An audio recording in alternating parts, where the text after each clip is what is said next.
Welcome everybody to the last SynchroniCity Open Call webinar. We will now start this telco. Thanks for joining us. Kata, if you can please share your screen with the presentations now. Just a second. Yes, thanks.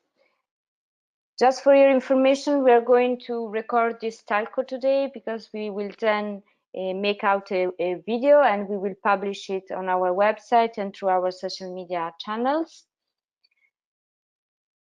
As you know, the SynchroniCity Open Call will be closed on the 30th of September.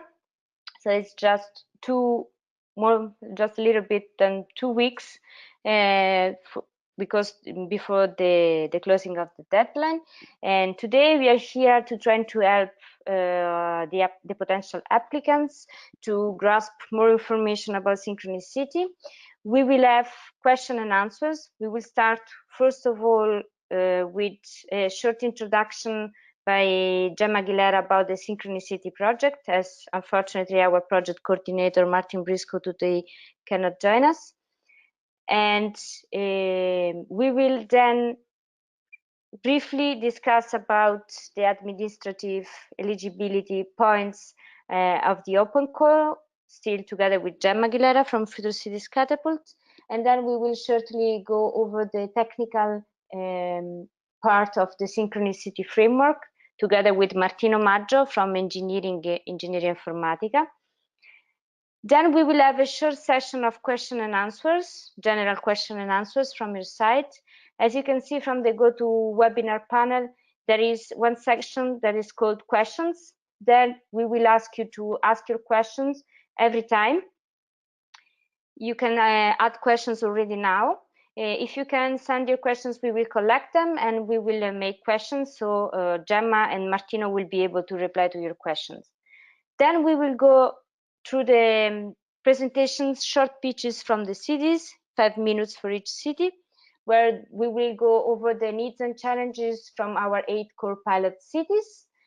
And we will follow another session about questions and answers. And we will hope that in this way, we will reply to all the questions that you still have today before submitting your application. In any case, you can always contact us through the website. There were a section called Help Desk where you can send us your question. But in any case, Gemma Guilera will go over these support tools that we put in place for you in our presentation. In the meantime, I will stop when there will be the different presentations for some polls.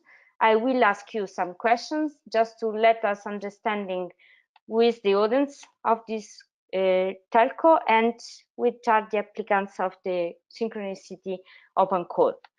I will start just with one poll. We will have 4. The first poll is what kind of organization do you represent? I will kindly ask you everybody to submit a reply to this poll. Thanks.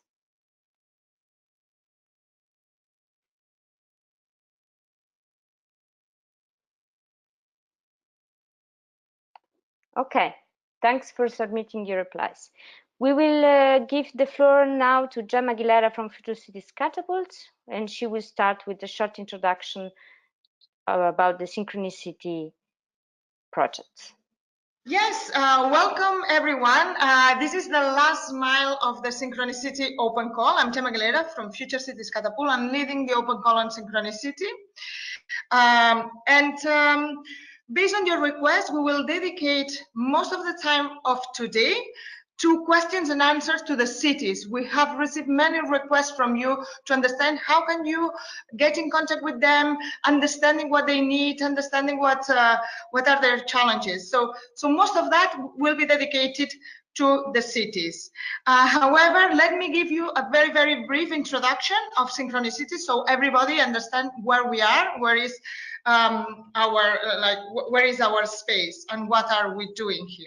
which we hope you already know, but just in case. So SynchroniCity is a 20 million euros smart city project that is part of the EU IoT large-scale pilot program. So SynchroniCity was built on the belief that creating a simplified, open, and agile IoT-enabled digital single market for cities across borders will help deliver better services to cities and their communities. So to this, we develop a neutrally branded minimal technical framework, which Martino will talk to you about, which identify interoperability points and mechanisms that are easy or easier to adopt by cities. And this is just only a set of APIs and common data models. So like this, we can ensure the interoperability, replicability, and reusability of IoT-enabled solutions. To prove that the SynchroniCity vision and the framework of an IoT-enabled digital single market works, not only in theory, but actually in practice, we are doing an open call. So we don't want to try and to prove this ourselves. We want that the real city market, so you, test and validate this vision. And that's why we are doing the open call. So what we want to demonstrate here, and that's important that your proposal focuses on that, is the interoperability, replicability, and reusability of IoT solutions across cities, different cities, and across domains, enabling, therefore, the scalability of your solutions and breaking this barrier which is in the smart city space. But we also want to attract new players in the ecosystem. We want its expansion and sustainability, and also help to adopt, shape and adopt new city standards in Europe and beyond. This is what we are trying to do. So that the call today, that this webinar, we don't want to go in detail into all the specifications and guidelines and the instructions of this open call. We hope that you know already that, and if not, just go to our website and download all the documentation and look at our webinars that we've done in the past where we explain this in detail. So what we want to do here today is just only go to those points that it seems that they come up more and more often, or that you have problems understanding. So I would just like to clarify these specific points. Then you will be able to ask questions about the different topics of the administrative and technical issues. So you can ask questions about the target audience and the pilot groups, about funding and eligibility costs, the technical framework, or the selection and the evaluation process, also support options that we have, or the timeline, anything you want, you'll have some time to ask questions about. So please, Kata, if you can just move the slide to the first slide. So, well, in the meantime, I can explain the first point that we received quite a lot of questions about, and one of it's about the TRL, the technology readiness level of the SME. So many of you have asked, so what do you mean with TRL 6? So TRL 6, how it is described, it means that your solution has to be demonstrated in a relevant environment. We cannot certify any TRL level, and actually there's no certification about that. So what is important for you in this proposal is that you are able to demonstrate to us, prove it somehow, that you have actually demonstrated that in a relevant environment. Generally, this will mean a city, but maybe you have other ways to demonstrate it. But please provide some sort of proof. Just by saying only I am TRL 6, it's not good enough. So that maybe is the first point that I wanted to make. The other point that I wanted to make, it's about eligibility. This is many of you, so in our eligibility criteria, we mentioned that the applicant must not be affiliated with any of the SynchroniCity partners. We are 38 SynchroniCity partners in the consortium. You can find the list of us in the open call documentation. But what do we really mean with affiliation? Many of you have asked this question. And for this, I'm going to read what this affiliation means according to the Horizon 2020 rules. So what we mean with affiliated entity, it's a legal entity which is under or the same direct or indirect control of a participant, or that is directly or indirectly controlling a participant. And what we mean with control is the following. So the organization, I mean, when a person is, or an affiliation or a company is in control of another, means that the organization or person holds more than 50% of the nominal value of this specific legal entity, or the majority of the voting rights of the stakeholders of that entity. So, for example, if your company is owned in more than 50% by one of our organizations, the Synchronicity Consortium organizations, then that would be an affiliation relationship. Yeah, can you go one back, Francesca, please? This one, yeah. So that would be what we call affiliated. Another example of that would be if there is a direct or indirect holding of decision-making powers in the given legal entity. For example, you cannot be on the board of any of our organizations, of the organizations that take part in the Synchronicity Consortium, on the Synchronicity project. So that would be, again, another affiliation. It is important, please, Francesca, the next slide. It is important to differentiate what we mean between affiliation and conflict of interest. Okay, there is a difference. A conflict of interest per se, unless it is very or too direct, this does not make your proposal necessarily ineligible. So you could be eligible even if there is a conflict of interest. Conflict of interest refers to those situations where you have an economical, political interest, or a family or emotional ties with a particular person or organization of the Synchronicity projects, which can make this application process not objective. However, you can declare this conflict of interest, and then we are going to make sure that if there is a relationship with a person in particular in our project, this person will not take part in the evaluation at all. So therefore, we can overcome this issue. All right, because we know that many of you may know people around our organization, but that you know them, or that you are, I don't know, it's your cousin or your partner, you can declare it, and this doesn't make you ineligible. We will make sure this person won't be evaluating your project or will be involved in any process of this evaluation, of your particular evaluation. Another point, next slide, please, Francesca. This is another question that comes up very, very often, and is what are the eligible and ineligible costs? And in particular, you are asking often if hardware costs are eligible. So let me clarify this. And let me read a little bit, because that's important, and I would invite you to read the frequently asked questions that we have on our website, where we will explain exactly what we mean with that. But basically, Synchronicity doesn't fund infrastructure costs. The project builds on the assumption that the participating cities are offering up their existing IoT infrastructure and related data streams. So there is neither the time nor budget in a Synchronicity pilot to deploy, demonstrate, and evaluate a service if the infrastructure isn't there or can be easily implemented by upgrading existing deployments. However, the guideline principle for assessing whether a hardware cost is eligible is the alignment with the open call objectives and the evaluation criteria. So especially those which are related to feasibility and sustainability.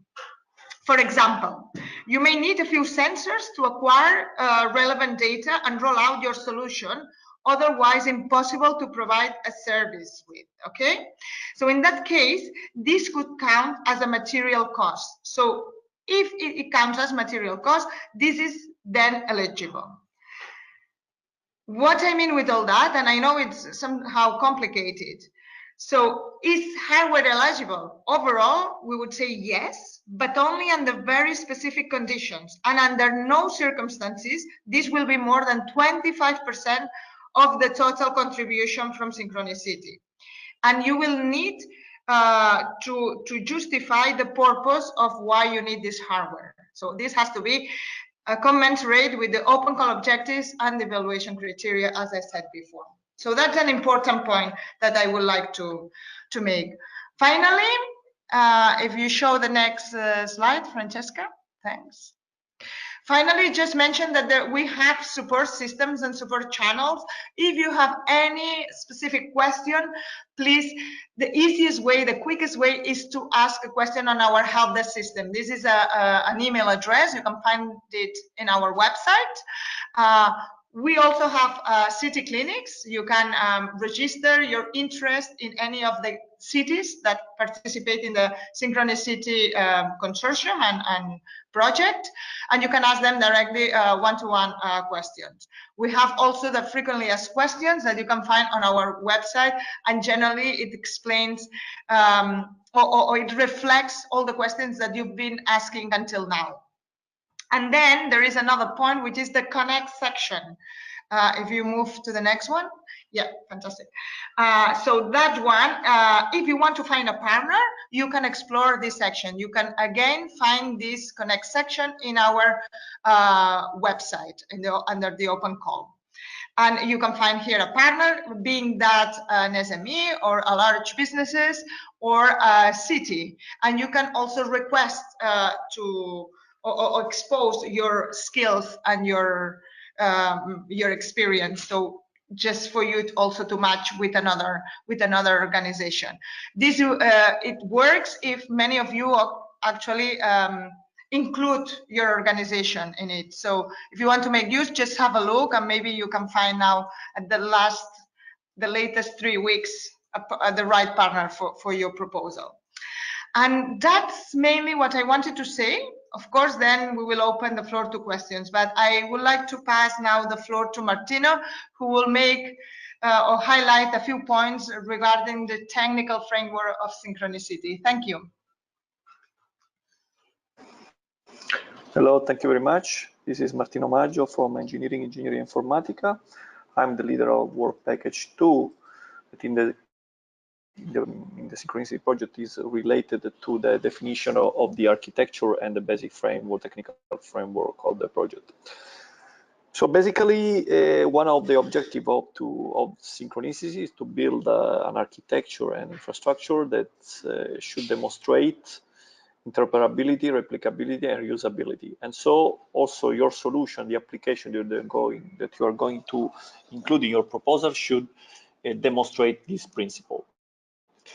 So in terms of technical requirements, we can say that there are some mandatory requirements, in particular the use of Synchronicity data available on the core pilot cities, and the list of this is included in the website. I will later show it. And also the use of Synchronicity API, so the Synchronicity services.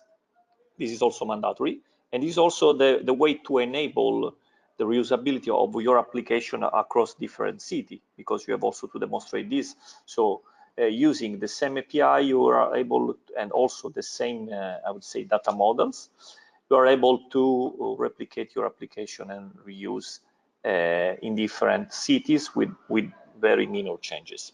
So you can also add external information, external data that are not compliant with the main standard of Synchronicity, that is the NGSI meta model for the data. But you can, for example, convert this data in NGSI format. You can also use, I would say, also external data in other format as additional data, but your application should be based in any case to this main API and data models. Next slide, please. This is a very high-level overview about the architecture. All this information about the architecture and the technical components of Synchronicity are available in a specific deliverable on the website. So I invite you to go through the website in the deliverable section to download the specific documents. In particular, what I'm going to show here is that from technical point of view, we defined what we call interoperability points. So that are the main interface that allow cities and applications to interact with the SynchroniCity framework from the southbound part. So sharing the data, of, for example, of the IoT devices or IoT platform in the cities, but at the same time to access to this data and to other functionalities from the northbound side from the point of view of the application that want to use this data. The concrete implementation of this logical specification are what we call interoperability mechanism, and basically these are standard API and guidelines that should be implemented and used by the application or by third-party system to access to synchronicity functionalities. Please, next slide. So this is a very high-level table that shows some information about this interoperability mechanism. So we have the set of API and also the shared data models. So some common data models that we use to represent the information in the same ontological way among the cities. So you have the references that you can find in this table, but also on the website to the specific documentation of the API for the different set of API. In particular, we have the context management API to show the information, to access to real-time information in a publish, subscribe way. We have the marketplace API to access to Synchronicity Marketplace, security to access to the identity manager, the authorization part of the services, and the data storage API. And also, as I said before, the data models. Here you can find the references to this API and documentation, and also to the main deliverables that are related to this concept. Also, we have also in the table a column that shows that these API are in any case related to standards. For example, as I said before, we based our context management API on NGSI meta model. In particular, we are working also on NGSI LD, that is a NETSI standard that is going to be standardized. We are in the draft version of this data meta model, and then we have also other standards based, for example, on Fireware ecosystem, on TM Forum, or OAuth2 and others. So you can find all this information in the specific deliverable and technical documentation. So you can go to the next slide. Yes, this is a screenshot of the web page. Or one of the web page in our website that is about the technical framework. So you can access different resources.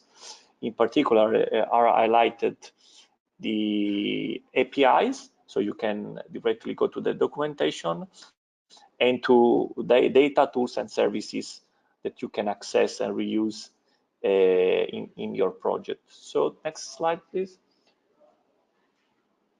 This is a table that you can find also in the website that is showing with different color the availability of data per different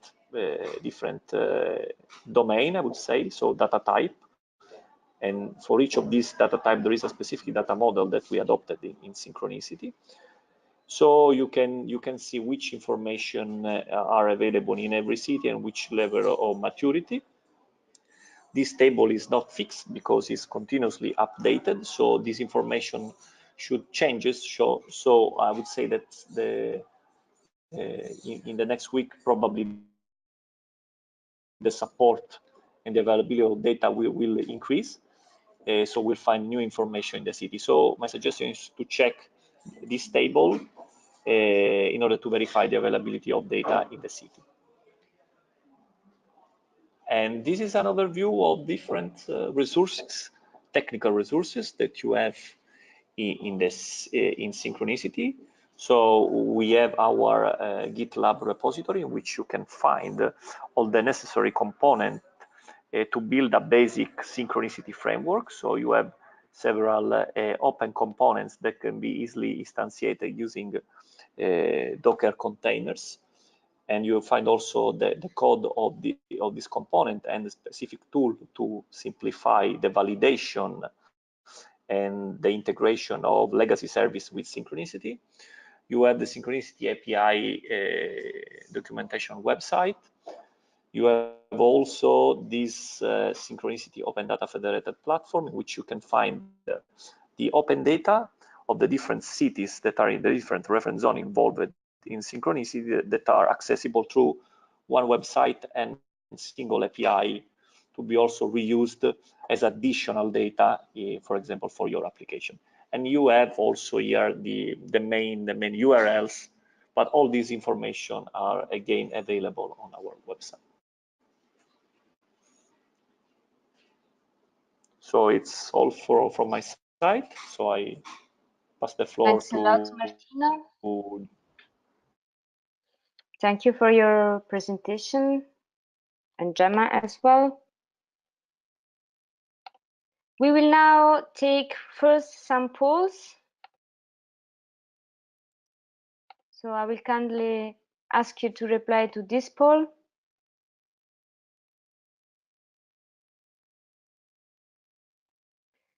Thanks for replying to this poll. Let's go through the other poll. Are you looking for partners?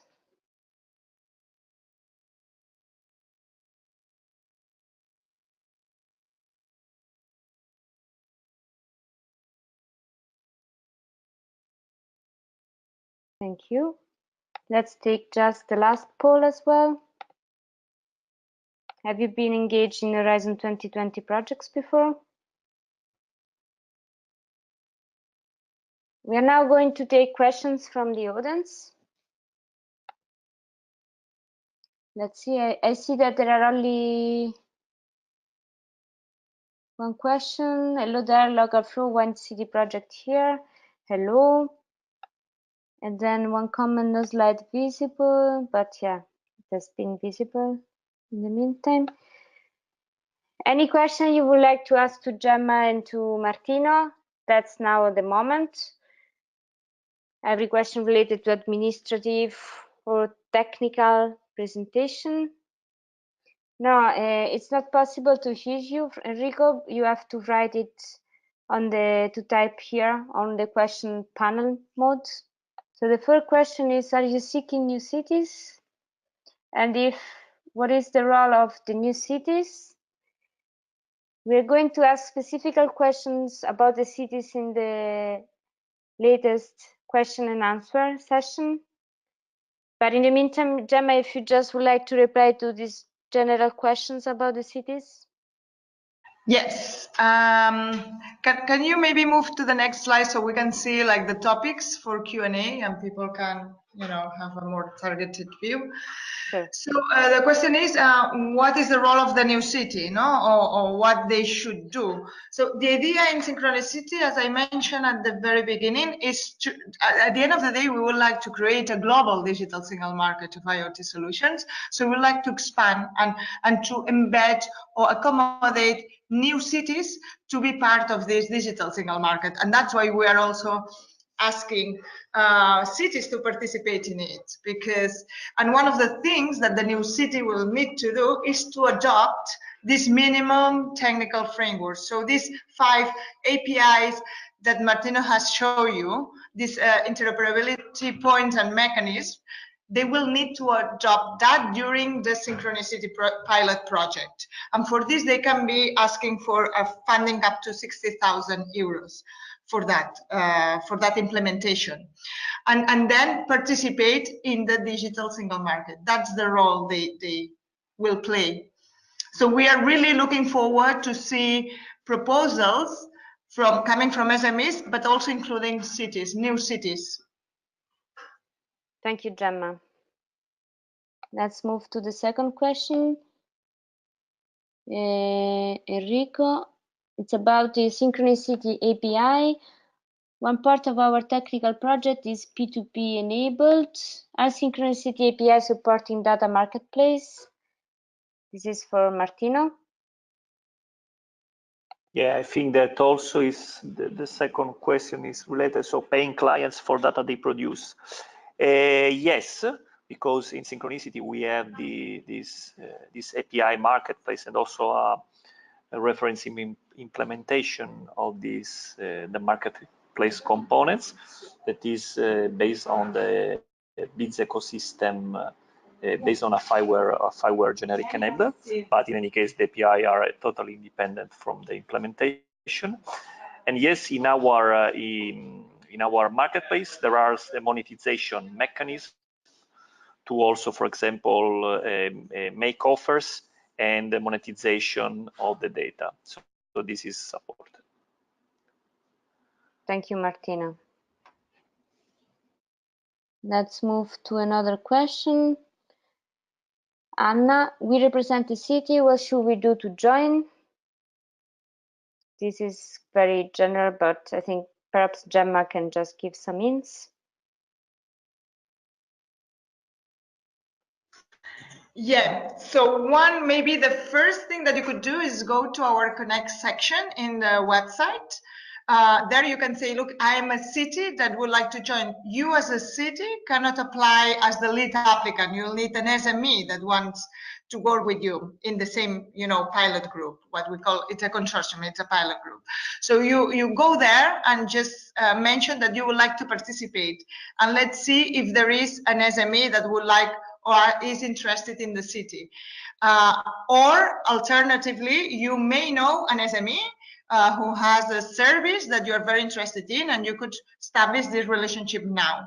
Once you have find your partner SME, then you will need to make the applications together with the SME, with the partner SME, and during the pilot of the Synchronicity project of the Synchronicity Open Call, you will need to implement the 5 APIs and the minimum technical framework of Synchronicity.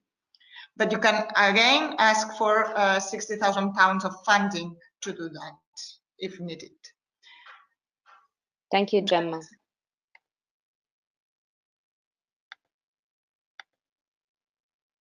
Another question, technical, for Martino. Can any data analysis be extended after the project duration? For example, if you need minimum 12 months data for testing analysis? I don't know if this is not pretty, I think, technical, but more generic on the proposal. So if I understood correctly, the question is related if in any case the results of, for example, of the projects will be available after the project duration, how this is managed. I think that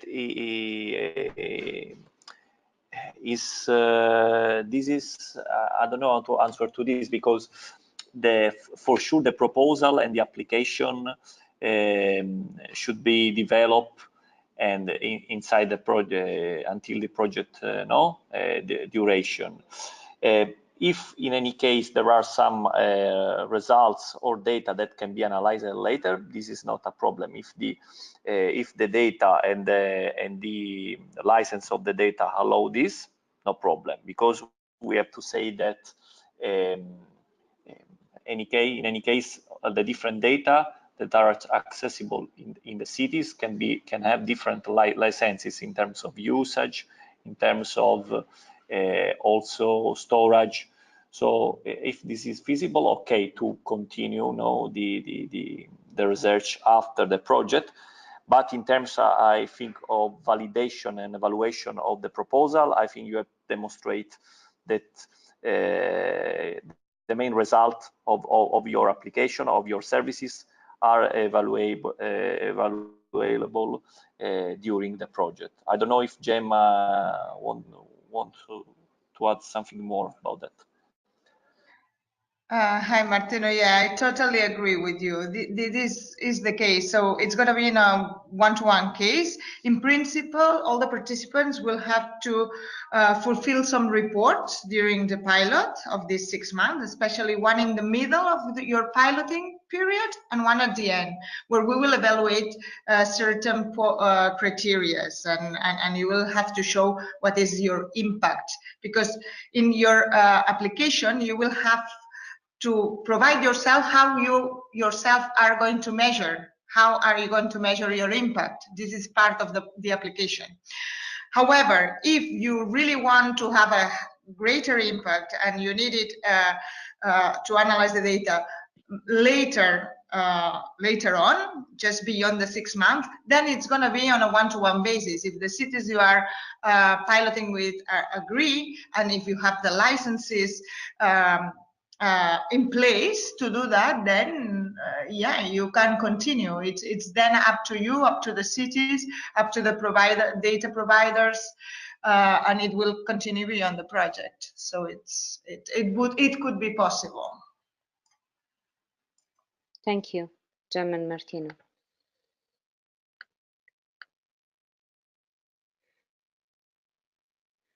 Another question that it's administrative. So for Gemma, how are the potential new intellectual property rights developed during the project, and how can them be managed? Who owns what? Okay, that I think we have a question, a slide on that. If you just go down, further down the line, this is a question that comes up very often, and we, within the instructions or within the guidelines, the toolkit for applicants, we had a section on that. No, actually, it's at the end and in the extras, Francesca, okay. Almost at the end of the presentation. Yeah, somewhere after the extras, but down a little bit more. Yes, next. Here, IPR and data. I can show. So, and here you will see that. So, actually, Synchronicity won't retain any equity on your proposal, you know, or on your solution. Your solution is yours. What we will have is we will ask you or ask to allow us to present and disseminate in many events like conferences, etc. 2 years even after the project finishes, which in the case of IP, that shouldn't bother you too much. It's a kind of dissemination, and it's not just only 2 or 3 organizations. It's going to be 38 organizations talking about your proposal. So it's good for you. In terms of the data produced, this is going to be agreed through a sharing agreement. So once your proposal, you win a proposal, you will have to sign 2 documents, one or more, but 2 main ones, which are the pilot agreement. This is a contract between you and Future Cities Catapult, because we are running the open call so that we can pay you the funding that you want. And then the sharing agreement with each of the cities that you will pilot your solution in. This means that in each city you will have to set the basis of how the data and the assets are going to be shared during the project and after the project, and who is going to own it. Okay, so that's going to be on a one-to-one basis. That's why it's important you talk to the cities if you are interested in. In principle, though, the IP remains yours. Thank you, Gemma.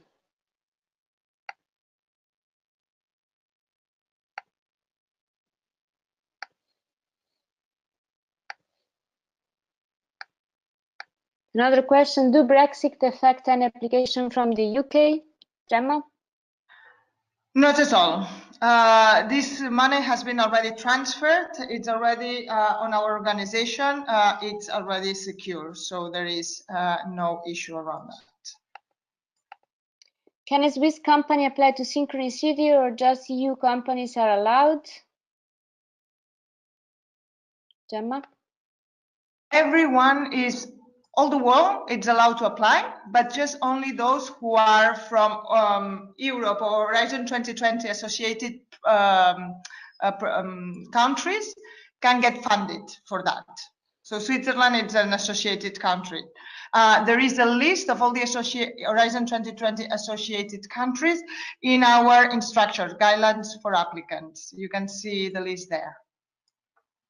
Thank you, Gemma.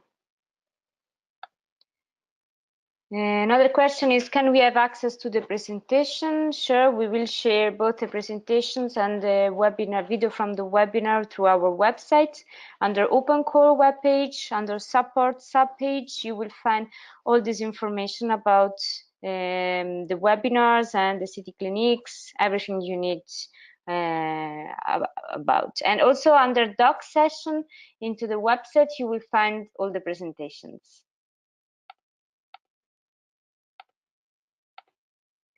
Any other question? If not, we will move to the cities presentation. We will have our wonderful 8 cities presenting their activities with their needs and challenges and what are the data available for their own reference zones, which is the city itself. We will start with the pitch from the city of Antwerp. Emily Kuenberg from Antwerp will present. Emily, please. Yes, The floor is yours. Hello, I'm Emily from the city of Antwerp, and I will give a short introduction of the city.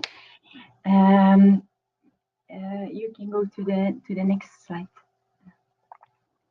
So we have almost 500,000 inhabitants in the city, and we play also a big role in the broader region of around Antwerp, especially for mobility problems. We attract a lot of companies with the port of Antwerp nearby, and we also have almost 40,000 students that come to the city to study any kind of profession.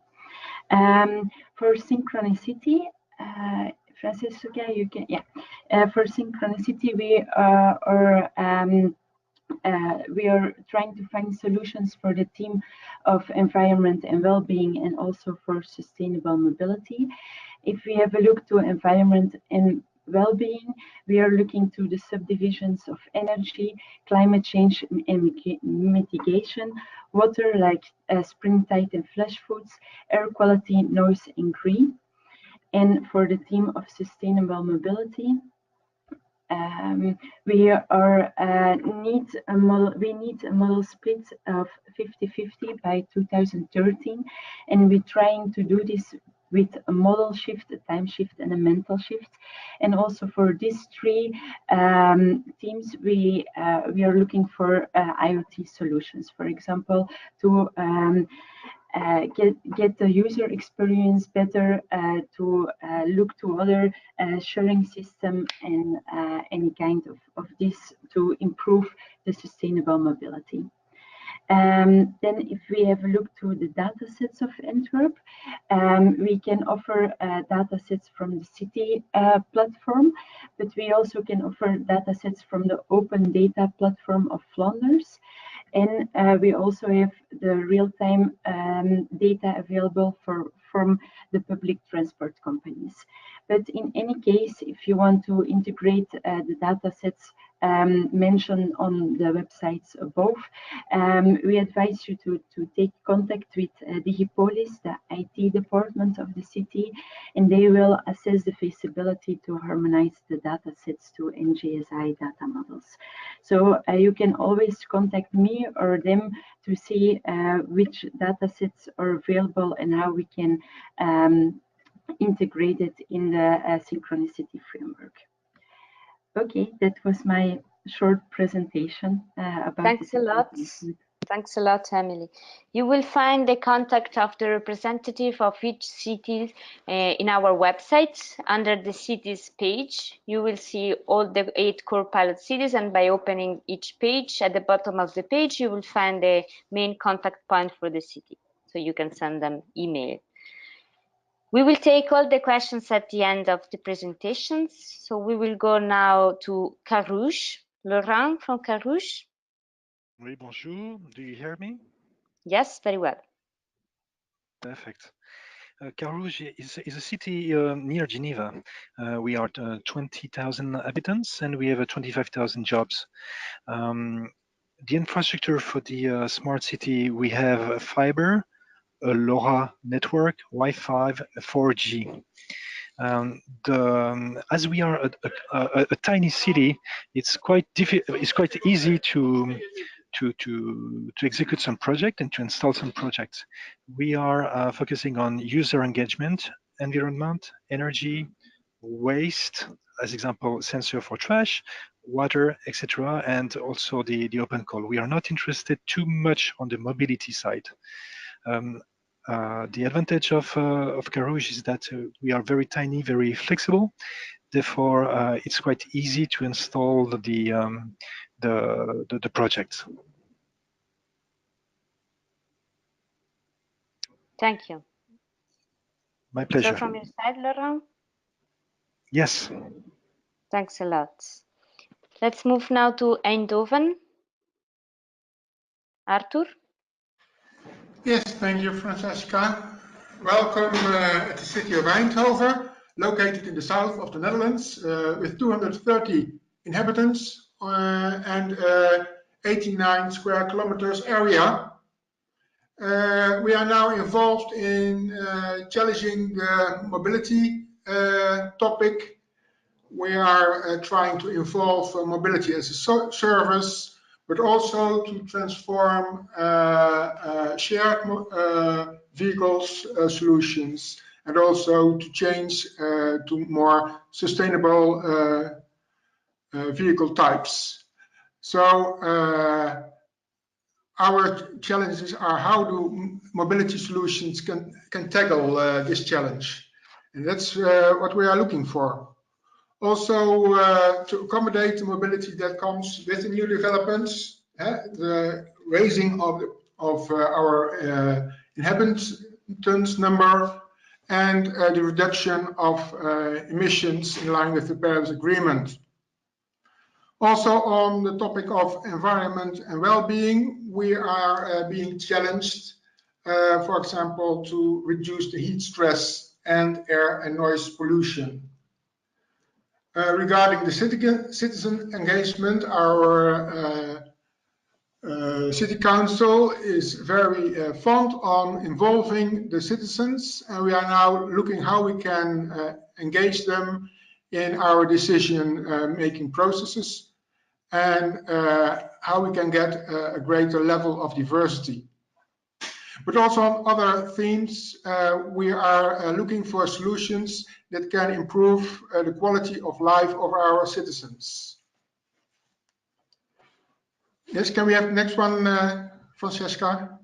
Yes, it's there. Regarding the data sets, we do also have an open data portal. You see there the address, and it contains 89 data sets on tables, but also on maps. For example, a map of the heat stress.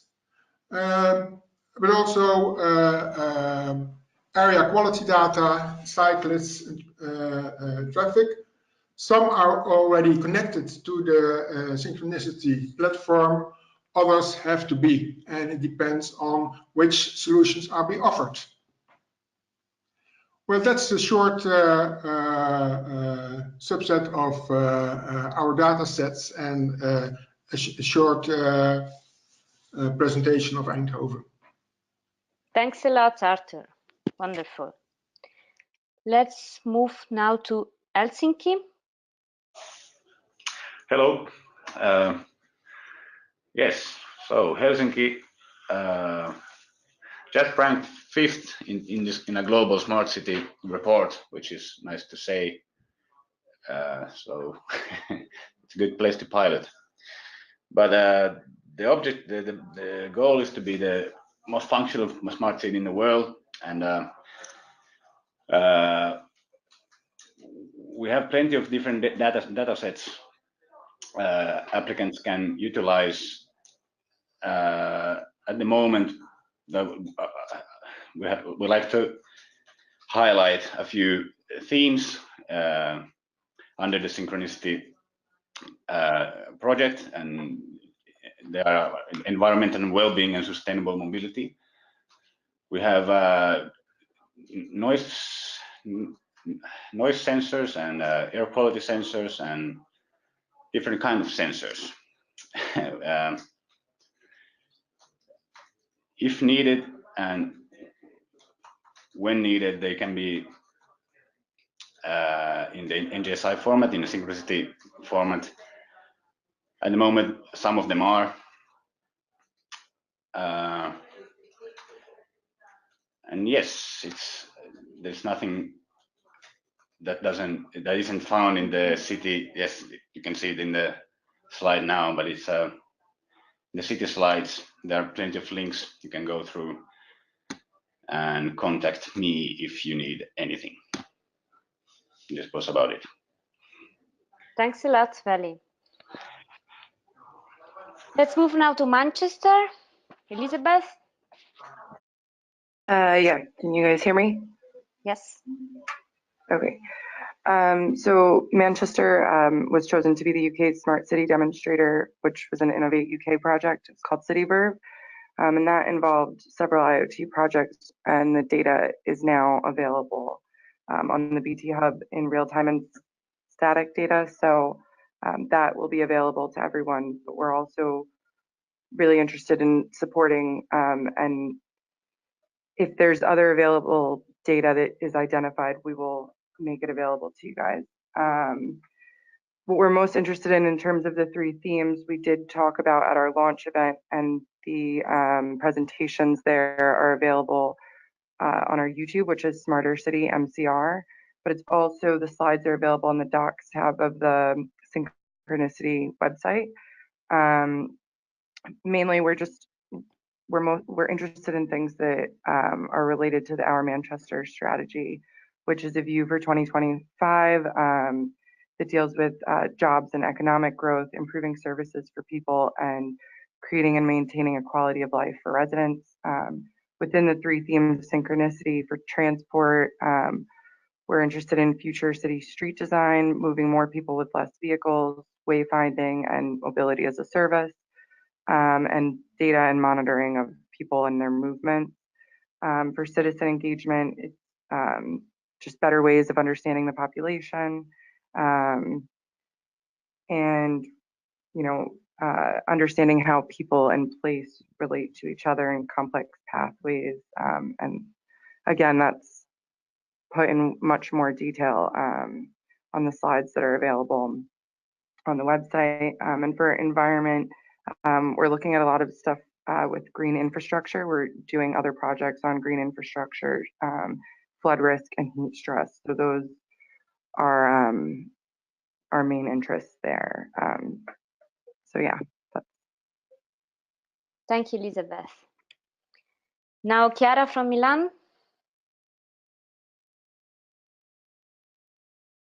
Hello, can you hear me? Yes. Okay. Hi to everyone. Can you go to the next slide, please? Yes. Okay, to the next one, and then we come back, probably. It's better. Yeah. Okay. Milan is the largest city in the consortium, and is the 2nd largest city in Italy with more than 1.3 million inhabitants. So it's a very complex context, and we are very interested to respond to the challenges about sustainable mobility, environmental well-being, and in the citizens' engagement. Only the first challenge, not the political involvement. And in particular, this theme could be declined on the issues at the top of the political agenda in Milan that are related to sustainable mobility, sharing mobility, and all the aspects also related to the sharing economy. Innovation and Industry 4.0 policies, social innovation, energy management, circular economy and resilience, and regeneration, renewal of neighborhoods outside the city center, and physical and digital accessibility. And these aspects then should be developed on the basis of the data that we have made available on the Synchronicity platform. So please, okay, thank you. Unfortunately, Milan hasn't got much data derived from IoT because Milan uses a lot of external operators for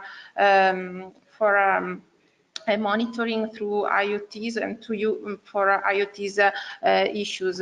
So what we can put available on the Synchronicity framework is air quality data, weather condition, and city events.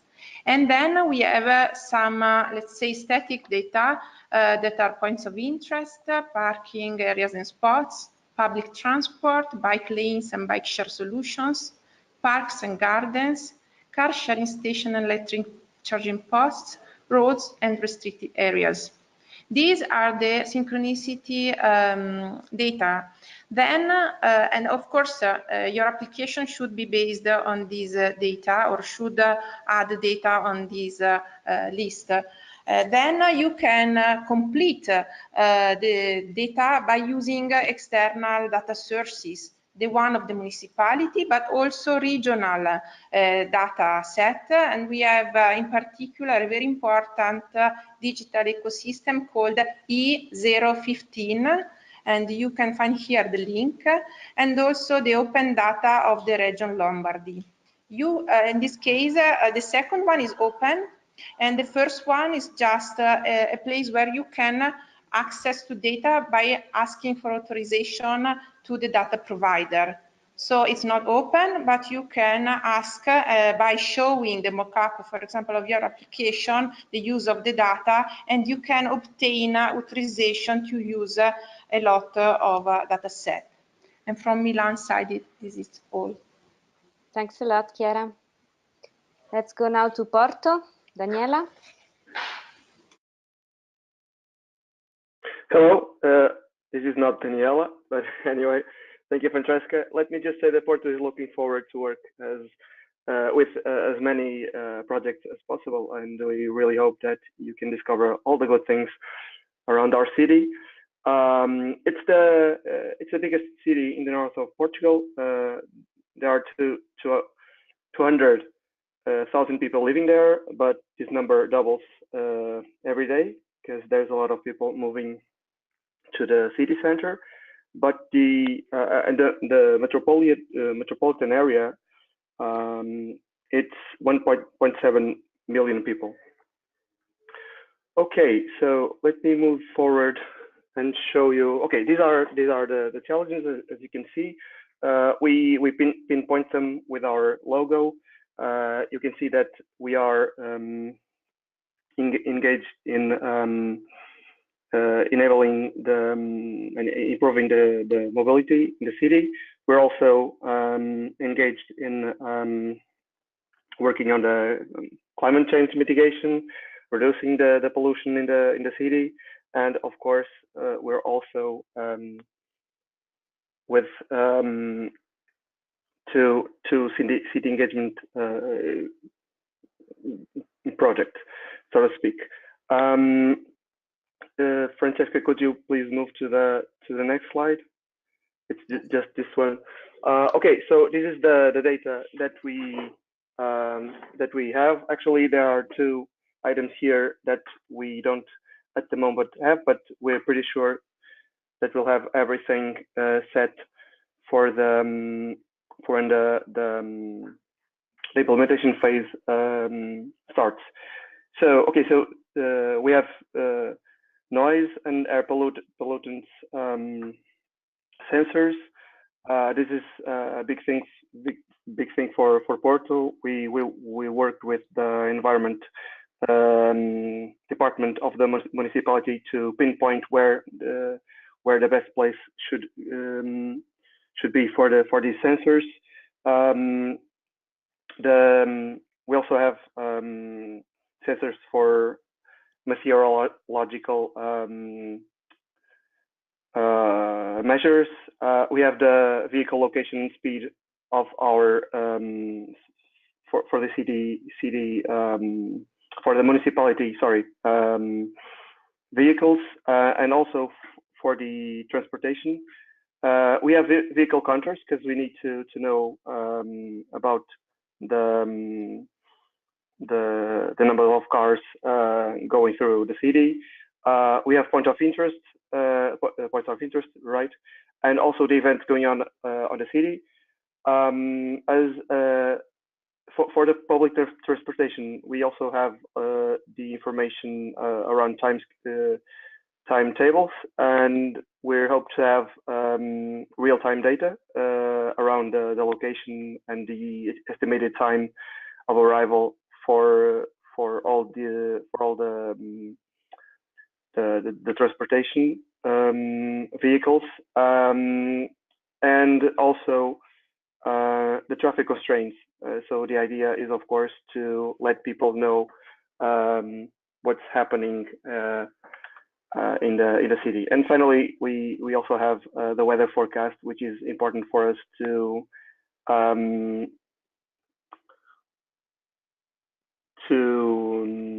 forecast events around the city. Thank you, Jaime. Thank you. Now Santander, I'm sorry because we had a little bit of an issue with the presentation in Santander. So yes, I think we will not be able to show the slides, but you will find all the slides later on the website. Okay, good morning. Buenos días, good morning. My name is Celia Gilsan from Santander City. Could you hear me? Yes. Okay. I'm working in the IT department, moving forward the next Santander Smart City model. Sorry, Francesca, do we have the slides? No, unfortunately, I cannot show the other slides. Okay. Well, Santander is a city on the north coast of Spain. It is a capital of the region of Cantabria, located between the sea and the mountains. Santander is a city has a population of approximately 173,000 inhabitants and extends over an area of 33 square kilometers. Therefore, it's a small city of a small region with 500,000 of inhabitants. The Santander's metropolitan area concentrates half of the population of its region. Over the past 8 years, Santander has worked successfully to become a smart city. As a result, in the city, an innovation ecosystem has been created. A new idea of Santander as an innovative city appears thanks to the participation of the city in the Smart Santander project, a FP7 funded project. Smart Santander was the seed of Santander Smart City model. Thanks to Smart Santander project, the city has an Internet of Things technology platform composed of parking sensors, sensors for monitoring traffic intensity, sensors in public vehicles for environmental monitoring, sensors for smart irrigation in parks and gardens, among others. In this context, Santander has become a living laboratory for national and international initiatives regarding innovation. In Santander, we have a huge experience on piloting innovative experience, acting as facilitator.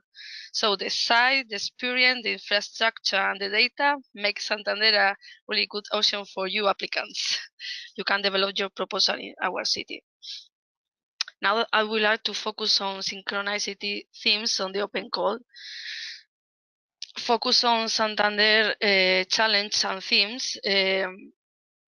We include all these themes in the Santander Strategic Smart City Plan. So the most of these challenges are included in the general policies of the city, of the municipality. For instance, sustainability mobility is one of the main targets from the Santander Mobility Plan, and try to foster public buses and non-motorized transport by building new bikes lines and escalators and lifts. We call them vertical mobility. The other theme, environment, we try to reduce the air and noise pollution. For instance, we include in the waste management system sensors into the bins to know the field level, to gather information in real time, to recalculate automatically the collection routes in order to have a less polluting waste collection systems. Also, for instance, for the topic citizen engagement, in Santander, we are really interested in fostering citizenship participation in government decisions. Several years ago, we set up a channel for citizen participation called Santander City Brain. In addition, since the last 4 years, each year the Municipal of Santander allocate municipal budget for different projects chosen by neighbors. We call participatory budget. So we have a real infrastructure and a lot of data. Maybe my colleague Ignacio from the University of Cantabria can explain some more about the data. But you can see all the data in the platform as Gemma told before. It's all by my side. Thanks a lot. We will now move to the question and answers from the potential applicants to the cities. You have here all the cities, so please feel free to add your questions to the GoToWebinar panel and ask specific questions to the cities. It can be questions about the consortium or technical questions either. We have already one question. No, this is a general questions. They had troubles to connect to the webinar. Sure, we will share the recording of the webinar online when it will be completed to our website. It's Bristol asking for it. So please feel free to add questions directly to the cities. If you would like to create a consortium where you want to have one of these core pilot cities in your proposal, that's the time for asking specific questions.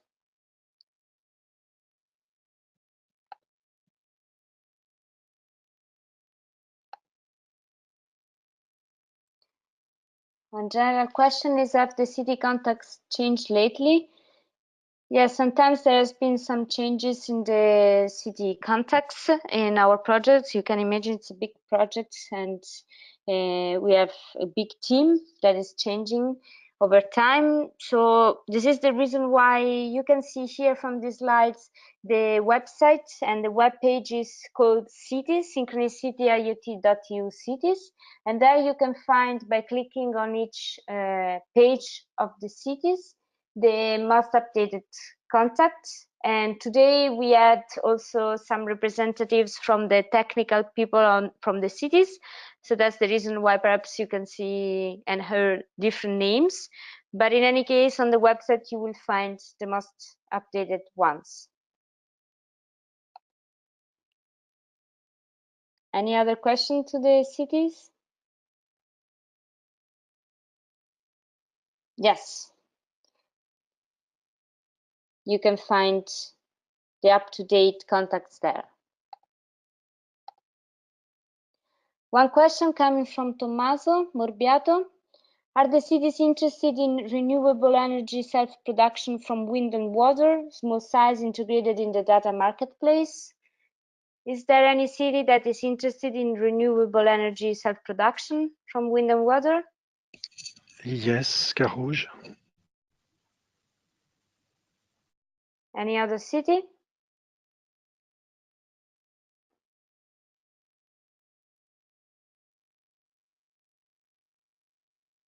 If there is a need to fund another city outside of Synchronicity, I can help. Laurent from Carouge. Tommaso, does this reply to your question?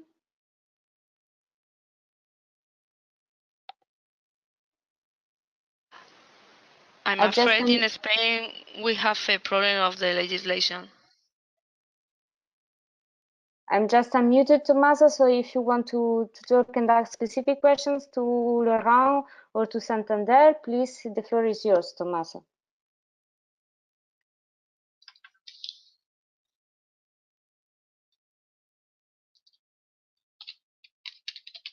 You can talk now, you are unmuted.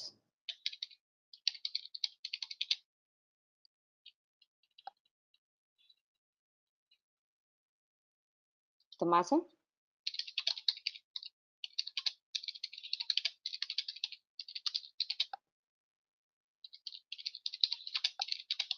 Okay, if you don't want to ask more questions, I will mute yourself. Any other question for the city? Another question coming from one of the attendees, Paul Manwaring. Any city interested in incentivization and citizen engagement via blockchain-enabled cryptocurrency? Carouge again, yes. Definitely. Any other city? Santander too. Citizen engagement via blockchain? Santander? Santander too, yes. Oh, that's really good. You already have 2 cities that are interested in it. If you have also specific questions about the data available or more technical questions, you can ask as well to the cities. Tommaso, Enrico. We have a project to bring sustainable energy to cities via wind and water mill plus data rewarding using blockchain.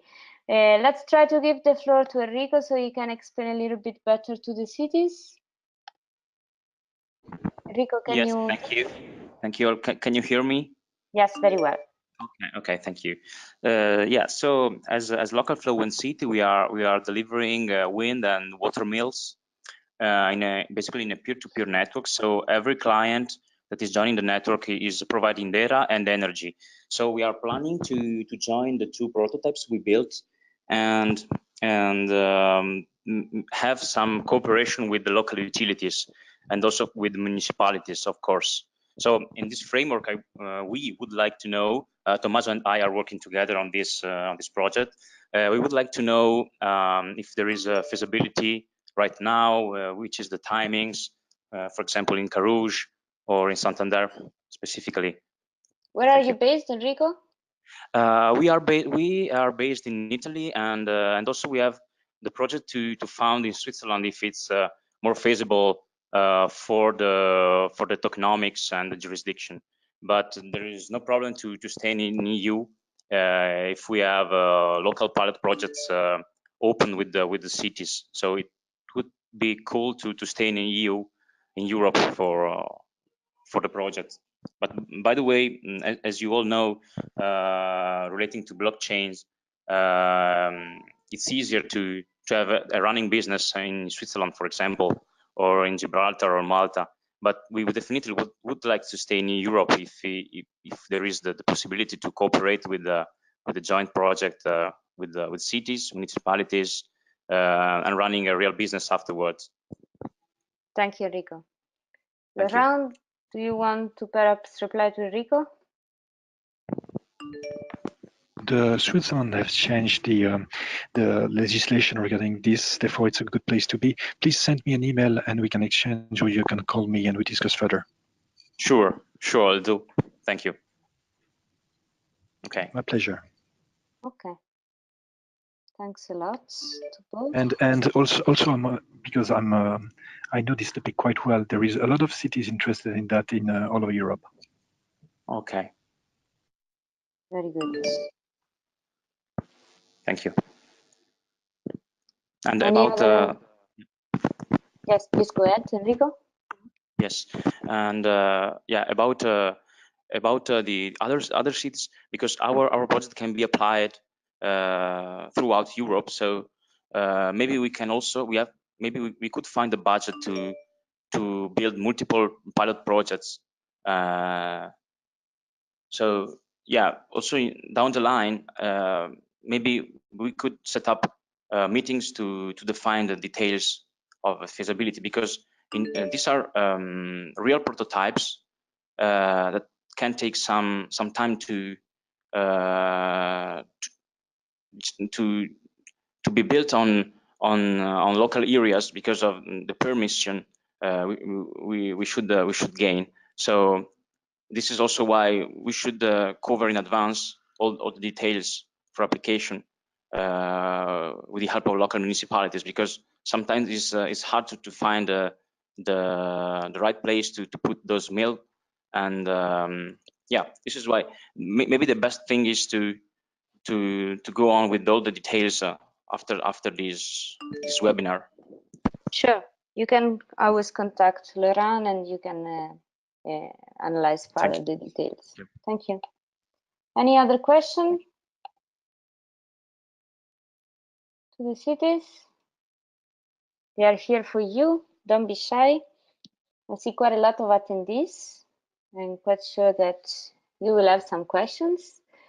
I will give you some more time to type the question. The idea of today was to provide also a full overview of the city's challenges and needs through this webinar, and to ask for questions. But if you do not have very specific questions, you can always find the contacts of the cities on this link that you can find on this slide, and you can just write and type an email. So even if you are shy, please don't hesitate to contact the cities, okay? If there are no questions, I will close the telco now. Thanks everyone for joining. Thanks especially to Martino and to Gemma for providing these quite intense presentations in the last 4 webinars we had around the open call for Synchronicity. And thanks a lot to the cities for having joining us today. We are really looking forward for your applications to the Synchronicity Open Call. Just remember, deadline is the 30th of September. Thanks a lot and goodbye.